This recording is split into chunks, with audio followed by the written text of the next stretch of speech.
Hello, my name is Soraya Pell, and welcome to Think Outside the Cubicle, fostering neurodivergent excellence in your workplace.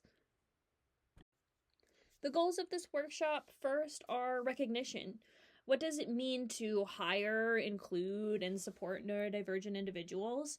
As well as what strengths does your workplace or organization already have? What ways is your workplace already inclusive? And then what are your opportunities for growth?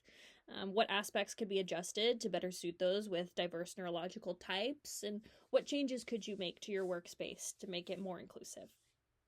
As well as implementation. How do we change it? Recognizing gaps and understanding how to implement things to bridge those gaps are two completely different things. In other words, action. What steps are you taking? Before we dive into neurodiversity and the different components of diversity that come with being neurodivergent, it's important that we understand what exactly neurodivergence is. Neurodivergence is a label that is a kind of broad term that encompasses a really large spectrum of disorders, be they neurological, neurodevelopmental, intellectual, conditions, disorders, and disabilities, all that affect an individual's cognition or the way they process information, as well as how they interact with other individuals, society, and their environment.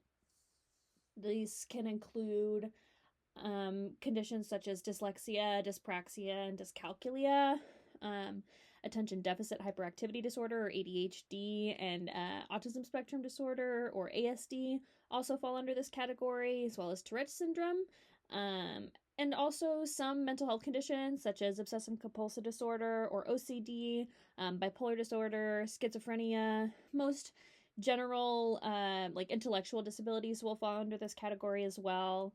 And then sometimes it can be acquired later in life. This isn't super common, but if someone experienced some sort of trauma or brain injury, they can also become neurodivergent in that context as well. Diversity within neurodivergence or neurodiversity just refers to the different neurotypes or different types of cognition that you will find within a group of people. So if you have a group of people who is mostly neurotypical or do not have any of these conditions, then you have low neurodiversity. If you have a group of people that consists of people with autism, people with ADHD, people with Tourette's syndrome and dyslexia and Down syndrome, then you have a very neurodiverse group of people. So neurodiversity just refers to the diversity of neurotypes within a group of people. Within the neurodivergent community, there are people who also experience physical disabilities. People with Down syndrome experience neurodivergence as their cognition is affected, but it is also a physical disability and it is a visible disability. People who are neurodivergent also experience cognitive disabilities a lot of the time, or increased cognitive ability in some contexts, which can just affect the way that they process information, specifically like verbal communication or sensory information. A good example of this would be autism spectrum disorder. Education is a really hot topic as well in the neurodivergent community. Depending on the neurodivergent diagnosis, someone may have had a specialized education experience, such as a 504 or an IEP. But if someone is diagnosed later in life, they may just also experience differences in how they learn and how they interpret information when it's given to them. So levels of education and understanding are also a different type of diversity that you may need to familiarize yourself with. And communication. Neurodivergent brains often receive and interpret information differently than a neurotypical person would. Sometimes this means they may have a difficulty picking up on social cues or may feel particularly sensitive to the way that they're being spoken to. An example of this would be rejection sensitive dysphoria, which is very common in people with ADHD. When we think of inclusion and diversity when it comes to the neurodivergent community, Some major issues and major points of interest when it comes to this topic are first, increased diagnosis. We are seeing a large spike in diagnosis, especially post pandemic, of conditions specifically like ADHD and ASD. A lot of the time, this is attributed to increased awareness as well as increased access to resources. 20 years ago, we didn't have the same access to things like telemedicine or as many medical journals freely available on the internet as we do now, as well as social acceptance. We see so much more media representation of neurodivergent conditions in TV and in movies and in books, which is really awesome, but a lot of people also are finding that they relate to those things. And in doing so, we are seeing an increase in diagnosis. This just means maybe more people around us are neurodivergent than we think they are. Another major issue in diversity when it comes to working with neurodivergent individuals is representation. There is a distinct lack of neurodivergent representation in leadership positions across the board, especially in corporate America. It is very rare to see someone with a condition such as ADHD or autism or dyslexia in a leadership role. So, in trying to bridge these gaps, some implementations of universal design that we might want to consider first is multiple means of engagement. Are there multiple ways for your employees to interact with their work? Are your meetings available in multiple formats? Can someone call in on the phone or use a computer or access the notes after the fact? Are your expectations able to be met by completing a task more than one way? Is there multiple means of completing a task? As well as, are you, as a leader, open to new interpretations of expectations and what completion of a task might look like? Another relevant principle of universal design would be simple and intuitive use. Are you minimizing complexity when people are interacting with their work? Are your expectations of their work clear? Are they concise? Are they easy to understand? Are they readily available to review and to delve deeper into? And the third principle that I think is relevant to neurodivergent individuals is tolerance for error.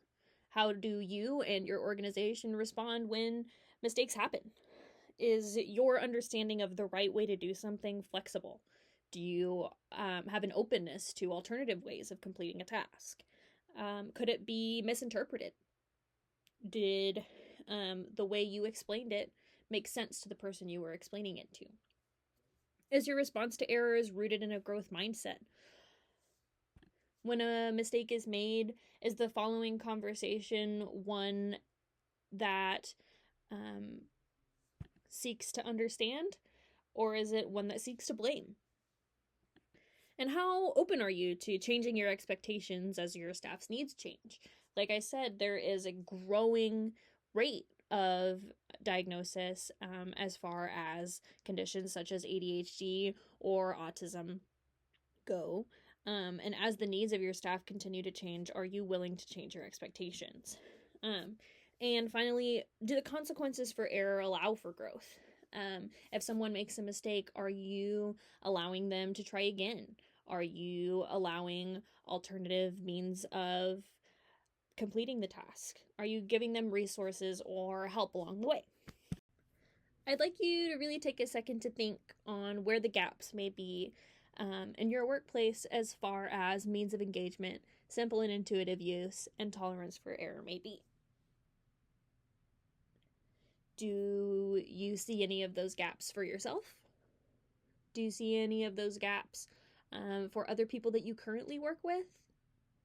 Do you think that there may be gaps if more neurodivergent people were to be employed or participate in your organization in the future?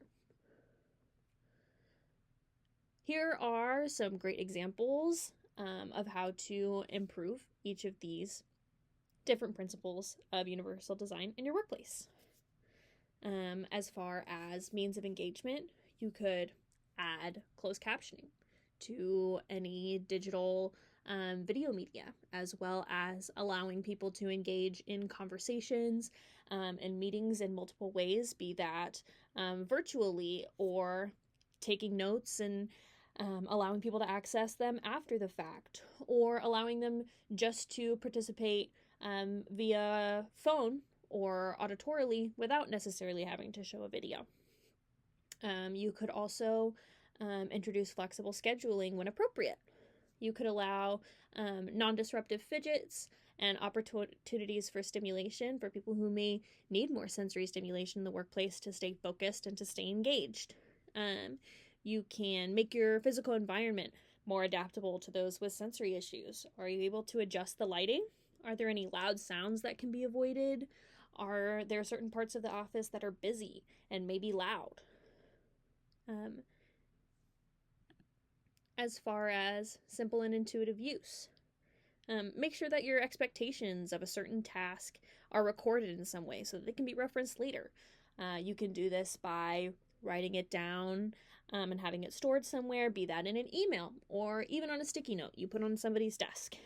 You can also record a voice memo or a video. Make sure to ask questions. If you know that someone in your office or someone in your workplace may be neurodivergent, hey, how can I get this information to you in a way that helps you understand it best? And then as far as tolerance for error, consider your responses. When a mistake happens, clearly explain what went wrong and be open to feedback. If equipment or resources are being misused, do your best to provide alternatives, whether that be alternative ways of utilizing the equipment or alternative ways of completing a task so that that equipment or resource does not necessarily have to be used. The best way to advocate for neurodivergent people and for neurodiversity in your workplace is to speak out. I would be remiss to say that social media did not have a massive impact on the neurodiversity movement. Some really great advocates for neurodivergence in the workplace would be people like Rachel Worsley, who is the founder and CEO of Neurodiversity Media, which is an online media company that provides resources and articles and journals for neurodivergent individuals, especially in the professional environment. Jessica McCobb, if any of you have ADHD or thought you had ADHD at one point, you've probably seen her channel. She is the creator of the How to ADHD YouTube channel. She's also done TED Talks and events, and she also creates online resources for neurodivergent individuals and families. She's super cool. And then someone that I didn't know about before I started this project, but I actually really enjoyed learning more about, is Haley Moss. She is an autistic attorney and the first in the state of Florida. The first person with autism to pass the state bar exam, which is really, really awesome. She's also written a book and an advocate for individuals with autism and has over 15,000 followers on Instagram. She's super cool. I think you should check her out.